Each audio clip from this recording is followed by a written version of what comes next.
Harry Potter and the Goblet of Fire, Chapter 3, The Invitation. By the time Harry arrived in the kitchen, the three Dursleys were already seated around the table. None of them looked up as he entered or sat down. Uncle Vernon's large red face was hidden behind the morning's Daily Mail, and Aunt Petunia was cutting a grapefruit into quarters, her lips pursed over her horse-like teeth. Dudley looked furious and sulky.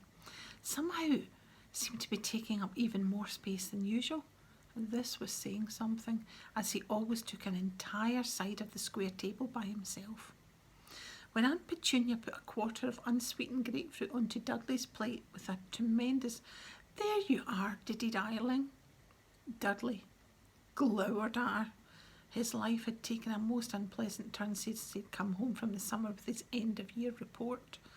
Uncle Vernon and Aunt Petunia had managed to find excuses for his bad marks as usual.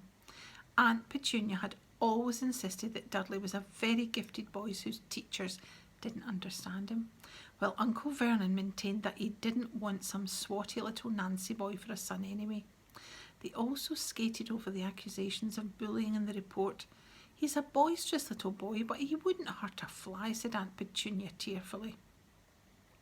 However, at the bottom of the report there were a few well-chosen comments from the school nurse, which not even Aunt Petunia and Uncle Vernon could explain away. No matter how much Aunt Petunia wailed that Dudley was big-boned and that his poundage was really puppy fat and that he was a growing boy who needed plenty of food, the fact remained that the school outfitters didn't stock knickerbockers big enough for him anymore.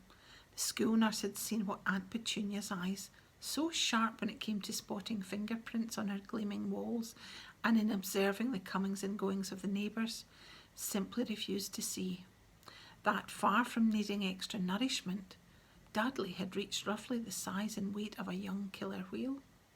So, after many tantrums, after arguments that shook Harry's bedroom floor, and many tears from Aunt Petunia, the new regime had begun.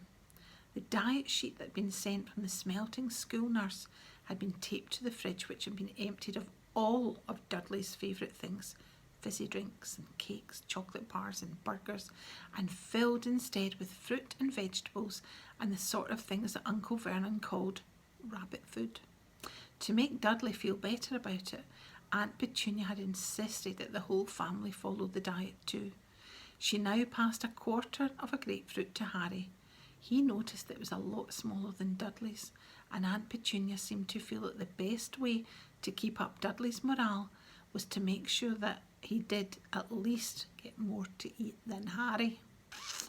But Aunt Petunia didn't know what was hidden under the loose floorboards upstairs. She had no idea that Harry was not following the diet at all. The moment he'd got wind of the fact that he was expected to survive the summer on carrot sticks, Harry had sent Hedwig to his friends with pleas for help, and they had risen to the occasion magnificently. Hedwig had returned from Hermione's house with a large box stuffed full of sugar-free snacks. Hermione's parents were dentists. Hagrid, the Hogwarts gamekeeper, had obliged with a sack full of his own homemade rock cakes. Harry hadn't touched these. He had too much experience of Hagrid's cooking. Mrs. Weasley, however, had sent the family Errol with an enormous fruit cake and assorted pasties. Poor Errol, who was elderly and feeble, had needed a full 5 days to recover from the journey, and then, on Harry's birthday, which the Dursleys had completely ignored, he'd received 4 superb birthday cakes, one each from Ron, Hermione, Hagrid and Cyrus. Harry still had 2 left.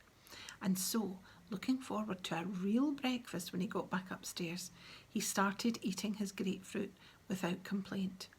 Uncle Vernon laid aside his paper with a deep sniff of disapproval and looked down at his own grapefruit quarter. "Is this it?" he said grumpily to Aunt Petunia.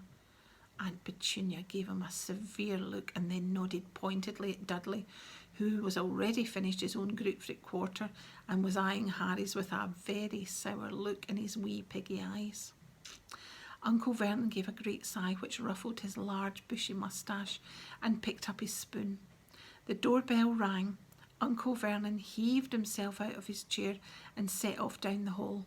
Quick as a flash, while his mother was occupied with the kettle, Dudley stole the rest of Uncle Vernon's grapefruit. Harry heard talking at the door and someone laughing, and Uncle Vernon answering curtly. Then the front door closed and the sound of ripping paper came down the hall. Aunt Petunia set the teapot down on the table and looked curiously around to see where Uncle Vernon had got to. She didn't have to wait long to find out. After about a minute he was back. He looked livid. "You!" he barked at Harry. "In the living room! Now!" Bewildered, wondering what on earth he was supposed to have done this time, Harry got up and followed Uncle Vernon out of the kitchen and into the next room. Uncle Vernon closed the door sharply behind both of them. "So," he said, marching over to the fireplace and turning to face Harry, as though he was about to pronounce him under arrest. "So." Harry would have dearly loved to have said, "So what?" But he didn't.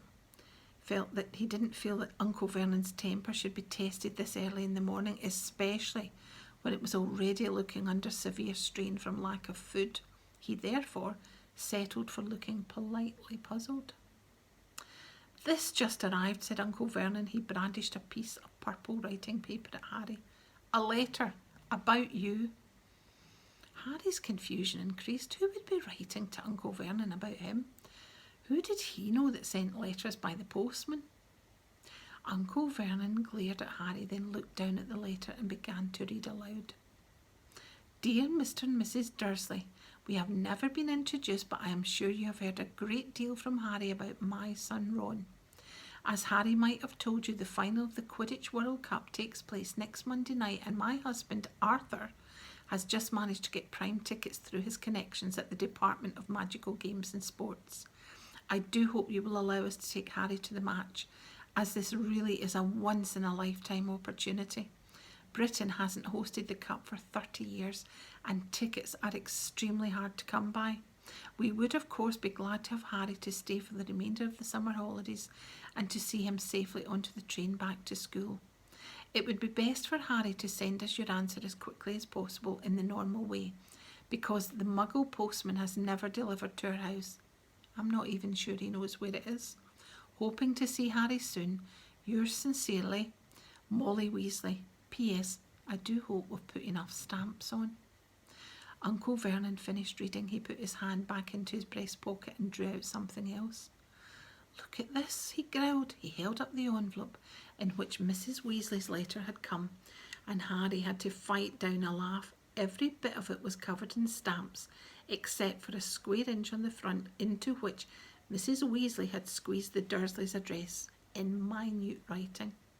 "She did put enough stamps on then," said Harry, trying to sound as though Mrs. Weasley was a mistake anyone could make. His uncle's eyes flashed. "The postman noticed," he said through gritted teeth. "Very interested to know where this letter came from, he was.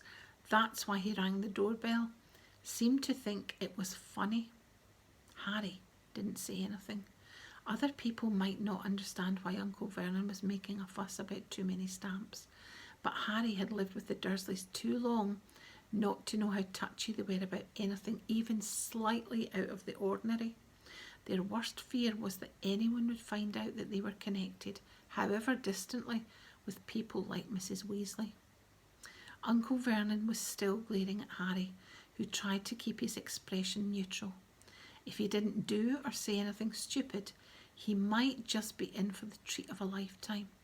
He waited for Uncle Vernon to say something, but he merely continued to glare. Harry decided to break the silence.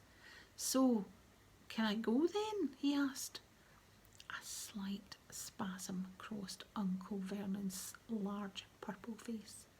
The moustache bristled. Harry thought he knew what was going on behind the moustache. A furious battle as two of Uncle Vernon's most fundamental instincts came into conflict. Allowing Harry to go would make Harry happy, something Uncle Vernon had struggled against for 13 years. On the other hand, allowing Harry to disappear to the Weasleys for the rest of the summer would get rid of him 2 weeks earlier than anyone could have hoped, and Uncle Vernon hated having Harry in the house. To give himself thinking time, it seemed, he looked down at Mrs. Weasley's letter again. "Who is this woman?" he said, staring at the signature with distaste. "You've seen her," said Harry. "She's my friend Ron's mother. She was meeting him off the school train at the end of last term." He had almost said Hogwarts Express, but that was a sure way to get his uncle's temper up. Nobody ever mentioned the name of Harry's school aloud in the Dursley household. Uncle Vernon screwed up his enormous face as though trying to remember something very unpleasant. "Dumpy sort of woman," he growled finally. "Load of children with red hair." Harry frowned. He thought it was a bit rich of Uncle Vernon to call anyone dumpy when his own son Dudley had finally achieved what he'd been threatening to do since the age of 3 and become wider than he was tall. Uncle Vernon was perusing the letter again. "Quidditch," he muttered under his breath. "Quidditch? What is this rubbish?" Harry felt a second stab of annoyance. "It's a sport," he said shortly. "Played on broom." All right," said Uncle Vernon loudly. Harry saw with some satisfaction that his uncle looked vaguely panicky. Apparently his nerves wouldn't stand the sound of the word broomsticks in his living room. He took refuge in perusing the letter again. Harry saw his lips form the words, "Send us your answer in the normal way," he scowled. "What does she mean, the normal way?" he spat. "Normal for us," said Harry, and before his uncle could stop him, he added, "You know, owl post. That's what's normal for wizards." Uncle Vernon looked outraged, as if Harry had just uttered a disgusting swear word. Shaking with anger, he shot a nervy look through the window, as though expecting to see some of the neighbours with their ears pressed against the glass. "How many times do I have to tell you not to mention that unnaturalness under my roof?" he hissed, his face now a rich plum colour. "You could stand there in the clothes Petunia and I have put on your ungrateful back." "Only after Dudley finished with them," said Harry coldly, and indeed he was dressed in a sweatshirt so large for him that he had to roll back the sleeves 5 times as so to be able to use his hands, and which fell past the knees of his extremely baggy jeans. "I will not be spoken to like that," said Uncle Vernon, trembling with rage. But Harry wasn't going to stand for this. Gone were the days when he'd been forced to take every single one of the Dursley stupid rules. He wasn't following Dudley's diet, and he wasn't going to let Uncle Vernon stop him going into the Quidditch World Cup, not if he could help it. Harry took a deep, steadying breath and then said, "OK, I can't see the World Cup. Can I go now then? Only I've got a letter to Cyrus I want to finish. You know, my godfather." He had done it. He had said the magic words.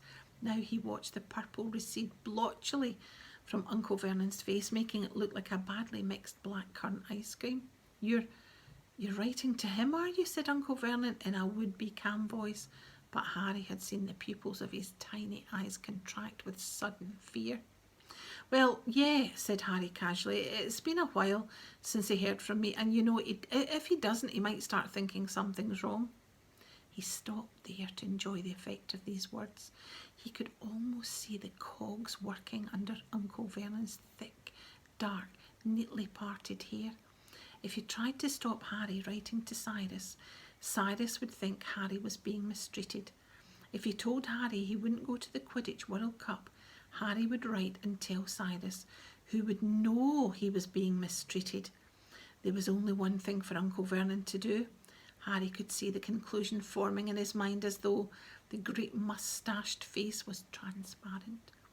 Harry tried not to smile, to keep his own face as blank as possible, and then, "Well, all right then, you can go to this ruddy, this stupid, this World Cup thing. You write and tell these Weasleys they're to pick you up mine. I haven't got time to drop you off all over the country, and you can spend the rest of the summer there, and you can tell your godfather, tell him you're going." "OK then," said Harry brightly. He turned and walked towards the living room door, fighting the urge to jump into the air and whoop. He was going to the Weasleys. He was going to watch the Quidditch World Cup. Outside in the hall, he nearly ran into Dudley, who'd been lurking behind the door, clearly hoping to overhear Harry being told off. He looked shocked to see the broad grin on Harry's face. "That was an excellent breakfast, wasn't it?" said Harry. "I feel really full, don't you?" Laughing at the astonished look on Dudley's face, Harry took the stairs 3 at a time and hurled himself back into his bedroom. The first thing he saw was that Hedwig was back. She was sitting in her cage staring at Harry with her enormous amber eyes and clicking her beak in the way that meant she was annoyed about something. Exactly what was annoying her became apparent almost at once. "Ouch!" said Harry. What appeared to be a small, grey, feathery tennis ball had just collided with the side of Harry's head. Harry massaged his head furiously, looking up to see what hit him, and saw a minute owl, small enough to fit into the palm of his hand, whizzing excitedly around the room like a loose firework. Harry then realised that the owl had dropped a letter at his feet. Harry bent down, recognised Ron's handwriting, then tore open the envelope. Inside was a hastily scribbled note. "Harry, Dad's got the tickets. Ireland versus Bulgaria, Monday night. Mum's writing to the Muggles to ask you to stay. They might already have the letter. I don't know how fast the Muggles post is. Thought I'd send this with Pig anyway." Harry stared at the word pig, then looked at the tiny owl now zooming around the lampshade on the ceiling. He had never seen anything that looked less like a pig. Maybe he couldn't read Ron's writing. He went back to the letter. "We're coming for you whether the Muggles like it or not. You can't miss the World Cup. Only Mum and Dad reckon it's better if we pretend to ask their permission first. If they say yes, send Pig back with your answer pronto, and we'll come and get you at 5 o'clock on Sunday. If they say no, send Pig back pronto, and we'll come and get you at 5 o'clock on Sunday anyway. Hermione's arriving this afternoon. Percy started work. The Department of International Magical Cooperation. Don't mention anything about abroad while you're here, unless you want the pants bored off you. See you soon, Ron." "Calm down," Harry said, and the small owl flew low over his head, twittering madly with what Harry could only assume was pride at having delivered the letter to the right person. "Come here, I need you to take my answer back." The owl fluttered down on top of Hedwig's cage. Hedwig looked coldly upon it, as though daring it to try and come any closer. Harry seized his eagle feather quill once more, grabbed a fresh piece of parchment and wrote, "Ron, it's all okay. The Muggles say I can come. See you 5 o'clock tomorrow. Can't wait, Harry." He folded this note up very small and with immense difficulty tied it to the tiny owl's leg as it hopped on the spot with excitement. The moment the note was secured, the owl was off again. It zoomed out of the window and out of sight. Harry turned to Hedwig. "Feeling up to a long journey?" he asked her. Hedwig hooted in a dignified sort of way. "Can you just take this to Cyrus for me?" he said, picking up his letter. "Hang on, I want to finish it." He unfolded the parchment again and hastily added a postscript. "If you want to contact me, I'll be at my friend Ron Weasley's for the rest of the summer. His dad's got us tickets for the Quidditch World Cup." The letter finished, he tied it to Hedwig's leg. She kept unusually still, as though determined to show him how a real post owl should behave. "I'll be at Ron's when you get back, all right?" Harry told her. She nipped his finger affectionately, then with a soft swishing noise, spread her enormous wings and soared out of the open window. Harry watched her out of sight, then crawled under his bed, wrenched up the loose floorboard and pulled out a large chunk of birthday cake. He sat there on the floor eating it, savouring the happiness that was flooding through him. He had cake, and Dudley had nothing but grapefruit. It was a bright summer's day. He would be leaving Privet Drive tomorrow. His scar felt perfectly normal again, and he was going to watch the Quidditch World Cup. It was hard just now to feel worried about anything, even Lord Voldemort.